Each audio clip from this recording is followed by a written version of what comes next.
Modellare la propria vita sul tornio del Vangelo. Il desiderio emerso dall'Assemblea Sinodale di giugno confluisce nel convegno diocesano di venerdì al Villaggio del Ragazzo.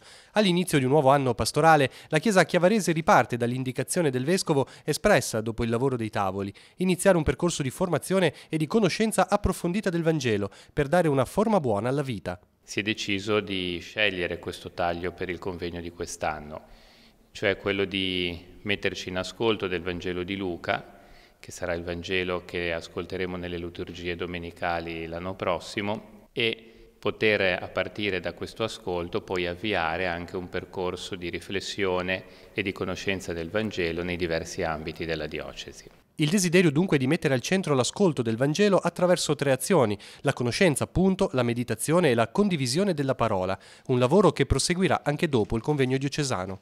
Per cogliere e sottolineare alcune tematiche che poi rilanceremo agli ambiti e dove poi i singoli gruppi potranno approfondire, lavorare e condividere fra loro. Il convegno si aprirà venerdì con l'accoglienza al villaggio alle ore 19, dopo la pericena, la preghiera, l'introduzione del vescovo Tanasini e la relazione di Don Luca Mazzinghi, biblista, docente e parroco a Firenze.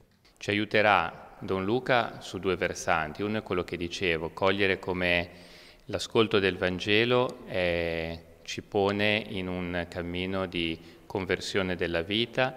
L'altro è una presentazione dei temi del Vangelo di Luca, quindi una conoscenza non tanto erudita, ma soprattutto una conoscenza tematica che consentirà poi durante l'anno di portare avanti questo lavoro negli ambiti.